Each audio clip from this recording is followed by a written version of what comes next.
Let's see what David Nixon thinks about this. Yes. BYU football extraordinaire, alumnus, awesomeness, joining us now. David, welcome back to the show, man. Thanks, guys. It feels great to be back. I'm sure it does. Do you feel elite to be back on the show? 100%. Let's go with the Twitter question, man. What do you expect from senior BYU wide receiver Mitch Mathews in his senior campaign? Man, you look back at last year, and especially that Nevada game really sticks out to me when Mitch really went off. But I expect him to be a leader. You look at fall camp for Mitch, spring camp for Mitch, and you hear all these reports coming out that he just couldn't miss a ball. He was out there hustling hard. He kept saying, "This is my best camp I've had," and from a former player, kind of knowing spring ball and how you kind of take it into the grand scheme of things, spring ball is usually kind of something that the younger guys get a shot at, kind of get to show the coaches, what they've worked on and getting them ready for, the summer and then on to fall camp. And for the veteran guys, it's more of a time to heal, coach the younger guys. But in this case, you have Mitch out there just going hard. I mean, and you got him out there trying to improve himself. And for me, that's something that, screams, a team captain for next year. It screams something that a guy that really wants to improve upon what he built last year, which was a phenomenal year, as you guys just mentioned. So I expect Mitch to have a killer year. I think he'll be the guy. I mean, Jordan Leslie kind of stole some of that spotlight from Mitch last year, and I think Mitch and Taysom have that chemistry that, he'll be the go-to guy. And it's great to see him going out there hustling in spring ball, trying to make himself better, and I'm excited to see what he can do out in the field. So which side of the coin do you sit on in this? Because I say I want to see Mitch Mathews be elite in the fall before I say he's elite, whereas Spencer feels right now he's an elite receiver.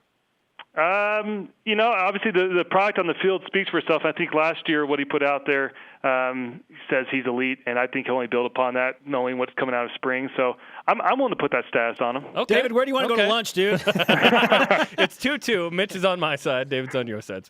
I love it. David Nixon, BYUtv football analyst, former NFL guy, and BYU linebacker with us on BYU Sports Nation. And Christian Stewart's coming up. He's going to go with Mitch being elite, so you're going to lead 3-2. I will. When that happens. Yep. And Phil, wait, what Phil's was this? great. Does Kelly Papinga count? Probably, yeah. Yeah. I just need it. And Fred Warner. Let's keep going down the list. It's going to be 5-2. It's going to be 5-2. But guess what? Winning. I am the dude on my side. Okay. All right. Yep. Well, he's not going to say, yeah, I'm elite. He's not going to do that. It's Mitch. David Nixon with us, breaking down BYU football after spring wrapped up. Let's talk about Alumni Day and the scrimmage on Friday. What did you see that stood out the most from your observations over the weekend? I saw a lot of – this is typical of spring ball. You see a lot of guys that weren't out there last year because of nursing injuries or, there's some academic issues, things like that. But the encouraging thing, you saw a lot of young guys, out there getting some reps, and you saw some new faces.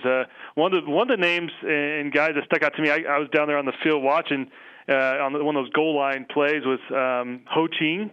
The fullback. Yeah, Toloi Ho Ching. Yeah. There you go. I can't pronounce the first name, so that's what I have you for. But, honestly, he reminds me a lot of Manasseh Tonga, where you're just this bruiser, and he's the one set up the blocks for the future Jamal Williams when he comes back, the Adam Hine.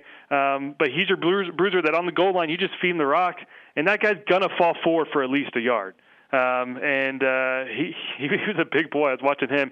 He impressed me. But then the defense, seeing Coach Mendenhall back out there with the reins and kind of directing things was fun and exciting.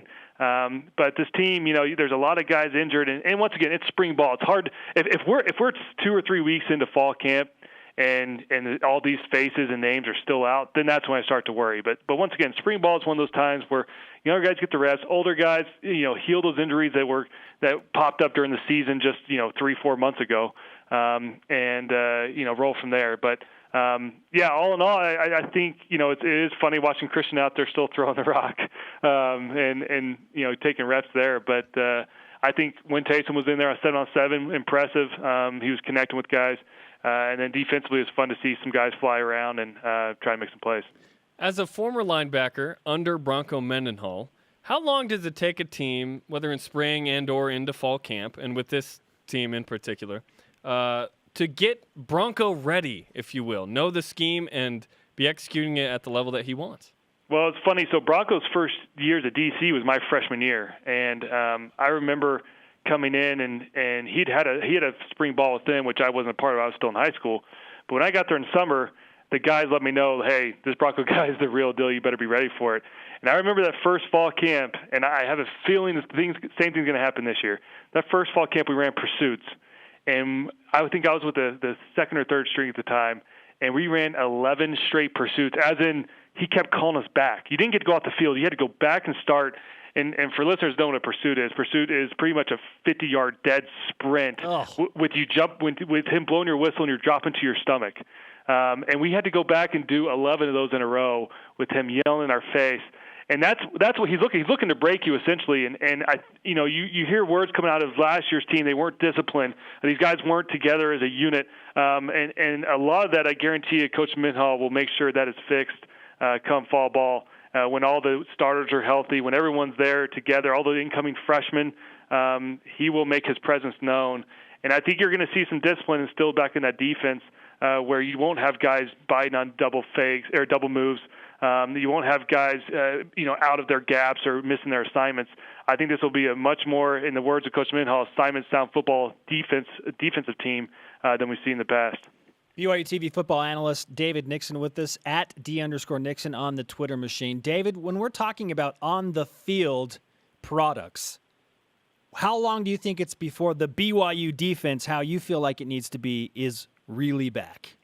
A lot of BYU fans won't love this, but I think it might take a game into the season to really have it felt all out. I mean, the hope is obviously during fall camp it can get all ironed out. The tough part about it is once the defensive coaches can't have any contact with the players now the spring ball's over.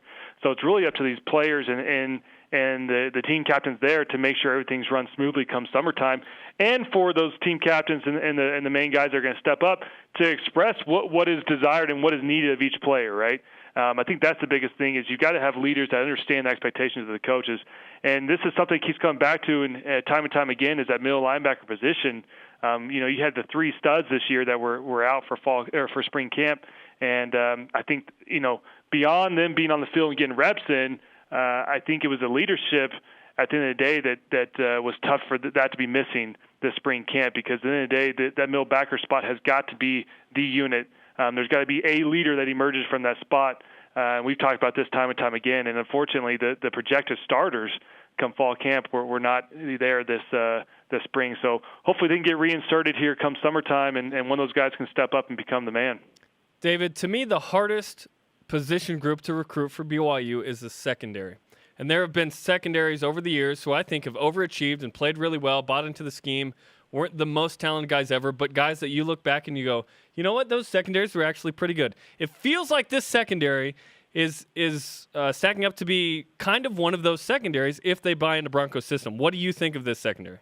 Yeah, I think with Mike Davis, he's gotten some great reps, and we've seen great things from him ever since he transferred over from a wide receiver. Jordan Prater, man, there were some impressive games watching his footwork, the way he was able to break on balls, and how he's able to read the balls, and his timing as far as going up at the high point of the ball and trying to bat it down was impressive last season. Kai Nakua, we saw glimpses of him. He kind of stepped in when Craig Bills went down with his injuries last season, came in and played really well. Then the other spot, the free safety spot, will be interesting. A lot of people have Eric Takanaka, if that's how you say it. Yes, that's what Spencer's here for. There you go. And Chris Badger, and then maybe Morgan Unga moves over. There's a lot of moving pieces back there on that back end with that last free safety position. But I think those three starters that I just rattled off with Nakua, Prater, and Davis, I think you're right. I think those could be your lockdown corners in that instance, and cat safety that's roaming the field that could pretty good. But then you look at the backups from there, and the depth, which is what BYU really ran into last year with Jordan Johnson and Craig Bills going down. You had a lot of guys being rotated, and so you need the depth. But the hope is obviously this year with injuries they can escape the bug. It sounds like Coach Mendenhall mentioned with the new strength coach Frank Wintrick that it sounds like he's helping out with injuries, and all the reports coming out there are positive. So hopefully they found some secret potion that makes it so guys don't necessarily get injured and can stay healthy. Exactly, pickle juice is always good too. Okay, I'll say this as we let you go, David. The front seven are the real reason that the secondary is ever good, correct? Most definitely. That is the bottom line. All right, David, thanks for the time, man. We'll talk to you soon. Okay, sounds good. Thanks, guys.